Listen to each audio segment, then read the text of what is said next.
All right, we're gonna make this quick, smooth, and easy, man. We got big news. Jalen Williams is the first one. Look at this, bro. Jalen Williams agrees to contract extension that could reach $287 million, and this is a fucking rookie extension, bro.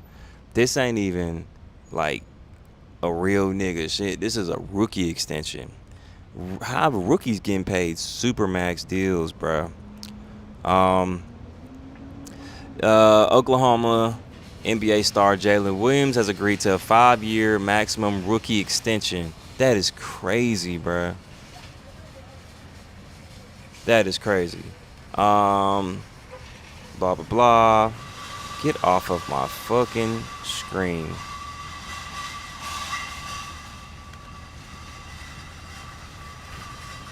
I want to know the details of his contract.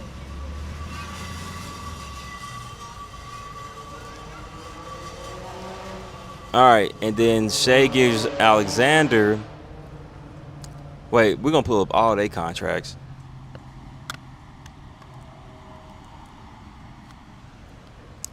All right, so Shea Gilgeous Alexander, SGA, got 4 years, 285 mil. I want to pull up my calculator because I do have questions. All right, so we got calculator. And I don't know the details. You don't know what's guaranteed and what's not and everything. Maybe NBA, it's all guaranteed. I'm not sure. 285 divided by 4, that's 71.25 mil a year. He's getting 71.3. Okay, so they rounded it. Jalen Williams is getting the same amount, but it's in 5 years. So 287, which Shea got 285, 287 divided by 5 is 54 million a year. So Jalen Williams is getting 54 mil a year, and we got Shea Gilgeous Alexander's getting 71 mil a year, along with Devin Booker, who's also getting 70-something million a year. Bro, we got homeless people out here who need money, bro. What are y'all on, dude? And then there's Chet Thomas.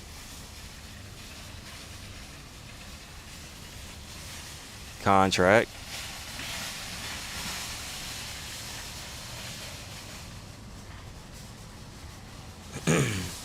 His contract, he signed $250 million deal. 5 years, 250. And I'm just gonna be honest with you, man.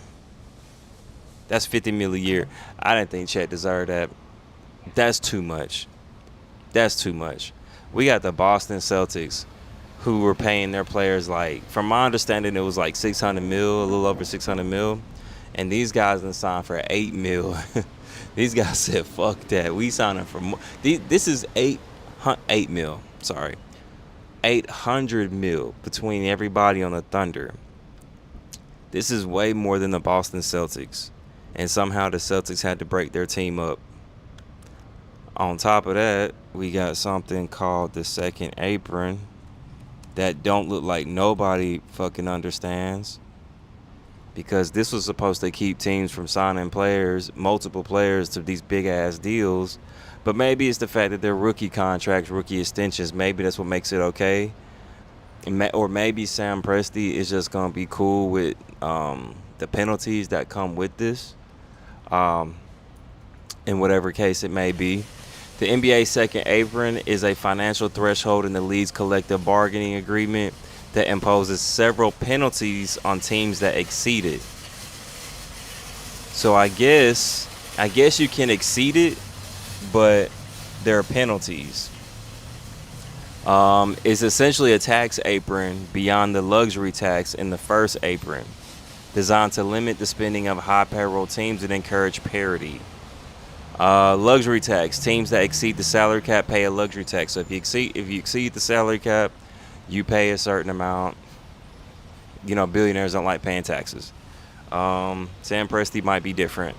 So the first apron is a spending limit that triggers additional penalties beyond the luxury tax. So we got the luxury tax and we got the first apron. So the luxury tax is if you spend more than the salary cap, you got to pay. First apron is if you spend more than this, then you got to pay another one. And then the second apron is it is the highest spending threshold, like I guess is the max or whatever. And those are severe restrictions and penalties. I feel like the OKC Thunder did all that. Um, what are the consequences of this second apron? Loss of mid-level exemption. I think that's for mid players, like players in the middle. Teams can't use the mid-level exemption to sign free agents. Oh, that's just for free agents. Limiting their ability to add talent. Restrictions on trades. Teams can't aggregate salaries, combine salaries of multiple players in trades. The teams must go dollar for dollar. That one sucks. So it's like when you trade multiple people and you want their salaries to add up to like $30 million to grab one guy who gets paid $30 million. So they can't do that. No cash in trades. You can't use cash incentives for trades. And if you didn't know, this part was where Kevin Durant got traded from the where was he at? From Phoenix Suns to the Rockets. It was like a 7-team deal, and like two teams got like some millions of dollars cash behind the scenes. They have no access to trade exemptions. Teams can't use existing trade exemptions they've required in previous deals. It limits draft pick trading, so they can't trade first round picks 7 years in the future. Okay, whatever. Nobody cares about that. Maybe the Thunder did, but I guess they don't care no more. Potential draft pick penalties. Teams that remain under the second apron for multiple years may face future draft pick penalties. So I guess Sam Presti said, well, we won a ring. I'm paying y'all. Y'all deserve it. And y'all might get us some more rings. I made my mistake with James Harden and them and Russell Westbrook and KD. I won't do it again. I guess it's kind of his makeup for this. And I guess he's going to be spending a lot of money. The Thunder are paying $178 million for 3 dudes. This new NBA landscape with the second apron is wild. Insane that they're that close to even the first apron off 3 contracts. I know they're extensions, so they won't kick in until the cap's gone, but still. See, I don't know all this jargon.